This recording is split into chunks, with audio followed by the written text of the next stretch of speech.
Hello, my name is Nicole, and thank you so much for taking the time out to listen. Today I titled this message, When They Say I Am Only Joking. When They Say I Am Only Joking. We are continuing with these messages that decipher what the enemy is up to when he or she is once again saying or doing something that steers you away from the one true God. And this statement right here, as well as similar ones, I am only joking, is, of course, to weaken whatever you are saying, to get you off track, to keep you from taking anything that is said seriously, to basically keep you from being strong in what you need to convey, in what it is that the Lord has put upon you. When a person makes a joke of something that is serious, he or she doesn't want you to look at it as anything more than just fantasy. To look at it as, oh, it's no big deal. Oh, I don't think this is anything that I need to do any research on. If they're making fun of it, I guess there's nothing to it. This sort of strategy in getting the wise people, discerning people off track is used all the time, from commercials to people just having a simple conversation and someone comes up with a joke to distract you from what it is that you're inquiring about or what it is that you know about. I am only joking. Proverbs 26:18 and 19 says, like a madman who throws firebrands, arrows, and death is the man who deceives his neighbor and says, I am only joking. Ephesians 4:29 says, let no corrupting talk come out of your mouths, but only such as is good for building up, as fits the occasion, that it may give grace to those who hear. With some people, they are picking the wrong occasion to talk about serious issues. Others, it's the right occasion to talk about issues, but you got some people who are going to convince folks that it is not the right time. And what better way than to get the court jester, the comedian, the fool in the family to interrupt. Ephesians 4:25, therefore having put away falsehood, let each one of you speak the truth with his neighbor, for we are members one of another. But if a person doesn't want the truth to come out, he or she is going to come up with those very popular lies, cover-ups, secrets. Zachariah 8:16, these are the things that you shall do. Speak the truth to one another. Render in your gates judgments that are true and make for peace. This is why I continuously allow the Lord to lead me in speaking truth to people, because I know that there's a lot of individuals on the opposing end that's speaking the lie. God says we're supposed to speak the truth. I say, okay. You see. And when the enemy is at fault for telling lies, for covering up, for being secretive, quite naturally, he's going to falsely accuse people of things that are pretty much who he is, what he represents, what his minions represent. They're only joking. They don't mind participating in foolish talk. They don't mind spreading foolish rumors, stupid stories, and some of you all know the rest. And then if you are that type that you're not in the mood for certain things, right, you are accused of being too serious. Lighten up a bit. It's just a joke. It's always just a joke. Proverbs 15:1 through 33. A soft answer turns away wrath, but a harsh word stirs up anger. And there's nothing soft about a person who's joking in a harsh way. And just because they smile and they laugh doesn't mean that they're being gentle, kind, and sweet. The enemy can put a smile on somebody's face. The enemy can put something in the conversation that might appear like it's all in jest, but you know better. The people around you who's laughing may not, but you know better. And that's why for some of you all, you walk away from conversations feeling down because you know that the enemy is up to using his clown. A soft answer turns away wrath, not a joke, but a harsh word, and many jokes are harsh, stirs up anger. The tongue of the wise commends knowledge, but the mouths of fools pour out folly. The eyes of the Lord are in every place, keeping watch on the evil and the good. So if you thought you were alone when that person said something that was very disheartening in front of everyone else, God was there. A gentle tongue is a tree of life, but perverseness in it breaks the spirit. And that's what they're doing, these little jokesters. A fool despises his father's instruction. And most likely a parent said, stop all that foolishness. Stop acting simple. Go ahead on with those stupid jokes. I don't want to hear that, right? A lot of these people were told ever since they were kids to stop.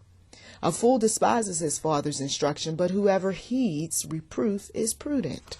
Okay. Proverbs 16:28. A dishonest man, and most joking, right? It's got some lies. It's got some stupid stuff attached to it that's not honest because, well, somebody's after a laugh. A dishonest man spreads strife, and a whisperer separates close friends. Ever walk into a room? What are you guys talking about? Oh, don't worry about it. Proverbs 18:8. The words of a whisperer are like delicious morsels. They go down into the inner parts of the body. 1 Peter 4:8. Above all, keep loving one another earnestly, since love covers a multitude of sins. Psalm 15:3. Who does not slander with his tongue and does no evil to his neighbor, nor takes up a reproach against his friend? Romans 12:2. Do not be conformed to this world, but be transformed by the what? Renewal of your mind, that by testing you may discern what is the will of God, what is good and acceptable and perfect. If my mind is caught up in some foolish stories and some things that pop up just to make somebody laugh, I'm still walking in old me. I'm still doing some things that I know that God is not pleased about.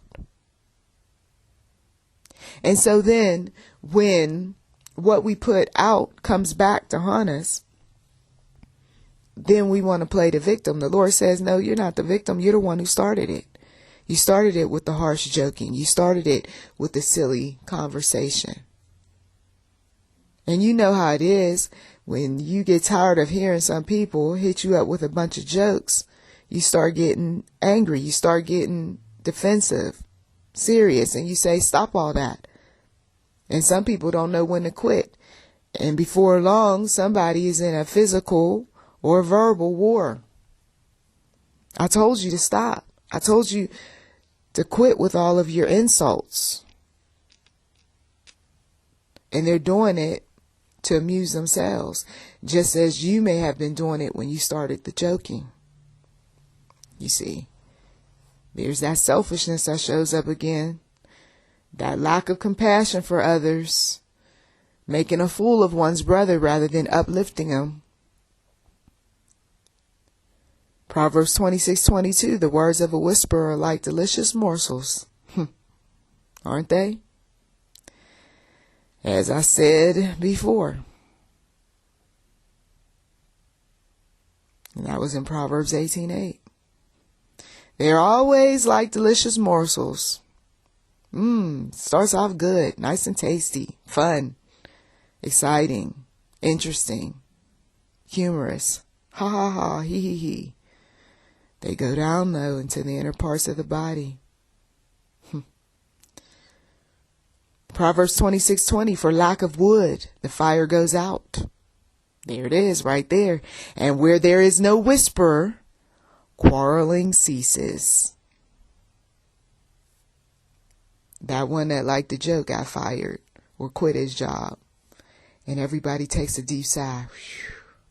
So glad he's gone. I know, right? He always had something stupid to say. I didn't know whether to respond sometimes. Yeah, well, if you would have responded, he would have come back with a whole lot of things. And next thing you know, you would have wanted to fight him. That's right. Ooh, I'm so happy he's gone.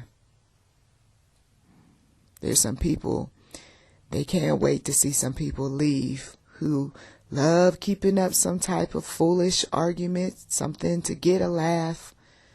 He thought he was just putting a smile on people's faces, warming up their hearts with all of his foolish talk. And instead, he was just putting people on edge. They didn't know how to take him.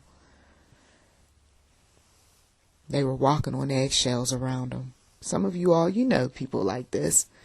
That's why you're quiet, because you got tired of the battles. And you know that some people, something's wrong with their minds. So you don't even entertain any longer. You don't even laugh. You just look at them. Proverbs 27, 1 through 27. Do not boast about tomorrow, for you do not know what a day may bring. Isn't that the truth? Let another praise you, and not your own mouth. And jokesters, they like talking about themselves. And while they're talking about other people. Let another praise you, and not your own mouth. A stranger, and not your own lips. A stone is heavy, and sand is weighty. Listen to this. But a fool's provocation is heavier than both. Wrath is cruel. Anger is overwhelming. But who can stand before jealousy? Better is open rebuke than hidden love. And a lot of people who are foolish in what they say, trying to get laughs, a lot of them got some hidden jealousy going on with them. They can't just say, oh, that's a nice car. They got to say, man, you got to get the biggest wheels going, just like your big head. Right? Jealous. Haters gonna hate. You know you jealous, man. No, I'm not jealous. I'm not jealous like your mama the other night and blah, blah, blah. Oh, yeah. Start pulling out the mama jokes. And people get a good laugh. But at the end of the day, some folks, they get tired and they sit back and they wait for the opportunity to say something or do something to get that fool out of the circle. I'm so sick and tired of his jokes. I wish he would learn how to shut up. Well, maybe I might have to shut him up. You know, why don't you say this? Why don't you do that? He got a whole group of folks that are so angry with him, and he doesn't know it, or she doesn't know it, because we do have those women who like to say very mean-spirited things while they laugh and get others to go along with the laughter. Proverbs 24, 1 through 34. Be not envious of evil men. Don't be jealous that he's a crowd pleaser, right? He knows a lot of people. She's got a lot of folks that just, think she's so funny. I remember years ago, I was young, and there was this woman who was always making people laugh, and I was kind of envious. I was like, man, I wish I had her sense of humor. But like with all things, what goes up comes down. And those people, after a while, got tired of her silly self. She could no longer make them laugh because people wanted work done. They didn't want laughs. People wanted her to be honest about what she was doing when it came to the monies, because monies would disappear and then show back up again. Oh yes, all of her laughing and goofing off, it was nothing more than distraction. Once again, you got people who come up with all sorts of ways to get people off track. And they do it by making fun even of their own secret organizations, of their own occultic types of activities. They know how to get people to go off into some other territory, some other path, some other way of thinking with the court jester, with the comedian, with the folks who write the storylines. People are too serious right now. We got to come up with something. Okay? They're getting too close to the truth. All right, what you want us to write? What you want us to come up with? I'm tired of other people making money off of our group. with their jokes and so forth. So we'll come up with our own, and we'll come up with better jokes. You see how they do? And then something that you were supposed to be taking serious, after a while you don't take serious any longer because you get pulled into the jokes. That person who you once respected, you don't respect them any longer because the court jester shows up to make fun of them. I can't take people like this seriously. And meanwhile, the message gets lost. The truth doesn't come out like it used to. God, He wants the honor. He wants the praise. Think twice before you make jokes or come up with little cute phrases or come up with ways to pull people in by using them to laugh. Because after a while, they don't take you seriously. That's why we're careful about the humor at times in these messages. I've been known to delete a message if it was too silly, too entertaining. Nope, I'm laughing too much, and I don't think I need to be laughing this much. Because the volume of information and the heaviness of it, the seriousness of it, what it is that God is conveying, it needs to be front and center. If people want to laugh, that's what those other YouTubers are for. If people need to be entertained because they're not spiritually mature where they need to be when it comes to certain subjects, then they need to find somebody else. You see? Yep, we even analyze how often a joke shows up, how it's coming across. So we're not supposed to be envious of evil men. We're not supposed to desire to be with them either. I like that group. They're so fun. But after a while, their fun gets old. Be not envious of evil men, nor desire to be with them, for their hearts devise violence. At some point, there's going to be the ugliness that shows up in the fun group, and their lips talk of trouble. By wisdom a house is built, and by understanding it is established. By knowledge the rooms are filled with all precious and pleasant riches. A wise man is full of strength, and a man of knowledge enhances his might. I will tell you that for some people, this is why you should not be eating lunch every single day with that group. That's so fun.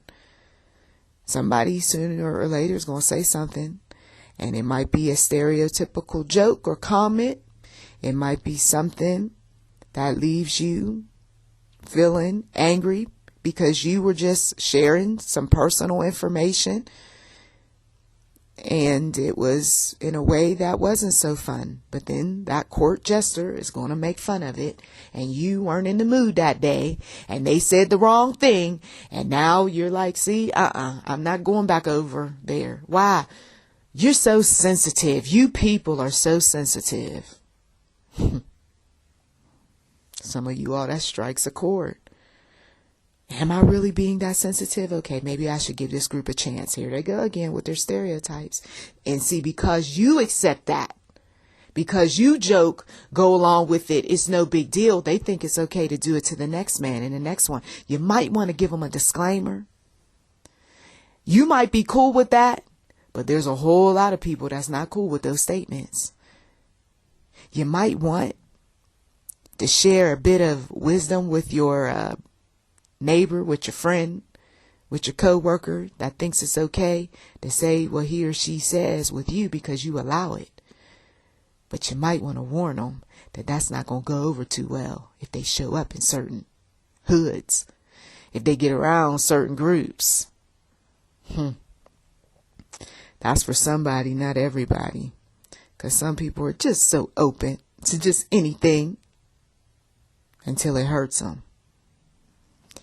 Proverbs 13:1-25. A wise son hears his father's instruction, but a scoffer does not listen to rebuke. Once again, there's some parents out there that give some wise instruction before these children go out into the real world. I think you might not want to joke like that. I mean, it was okay for dad to get away with some of this stuff in the household, but honey, that's not going to fly with those folks out there in the real world. Pipe that down. It's not cute. You're not going to get any laughs. I'm just telling you this because, well, I don't want the real world to hurt you. Okay. A scoffer doesn't listen though to rebuke. Nope. You're going to go out there and tell those dirty jokes anyway. Those sexist jokes, those racist jokes, those jokes about the same sex being with one another. Oh, you think it's funny, right? Mm-hmm. And then some people wonder why they get ostracized. They get marked. From the fruit of his mouth, a man eats what is good, but the desire of the treacherous is for violence. And there are those violent people that don't mind hitting people in the mouth for saying very, very stupid things, very silly things, anything for a laugh. Whoever guards his mouth, listen to this, preserves his life. He who opens wide his lips comes to ruin. The soul of the sluggard craves and gets nothing, while the soul of the diligent is richly supplied. The righteous hates falsehood, but the wicked brings shame and disgrace. And let me leave you with this. Proverbs 29, 1 through 27. He who is often reproved, yet stiffens his neck, will suddenly be broken beyond healing. You got that comedian who, there's nothing wrong with what I'm saying. I can say whatever I want to say. And anyway, look at you, you little right? When the righteous increase, the people rejoice. But when the wicked rule, the people groan. Oh, it's him again, this corny guy, this boring guy, this stupid guy, this dummy, this buffoon. He who loves wisdom makes his father glad, but a companion of prostitutes, interesting, a companion of prostitutes squanders his wealth. Lots of silly men, silly women, got a bunch of folks around them, prostituting off of them. Being prostitutes for them. By justice, a king builds up the land, but he who exacts gifts tears it down. A man who flatters his neighbor spreads a net for his feet. A lot for one to ponder. Did God really call some people to be court jesters? Did God tell some people to take his word and make a joke out of it? Is that strategy, that group, that the media, and that even some folks in the family coming up with all of these things to make light of stuff? Is that really the right thing to do? Or is it backfiring in some people's faces? Taking what was meant to be serious, to be important, turning it into nothing more than just a joke. Well. We guard our mouths once again. Thank you so much for taking time out of your busy schedule to listen. You've been listening to YouTube NM Enterprise 7. Feel free to subscribe. Also check the description box. We have 3 ways to give. Consider them like a tip jar. If you've been so blessed by the messages, thank you for your generosity. Subscribe, like, comment. To God be the glory. Blessings to you.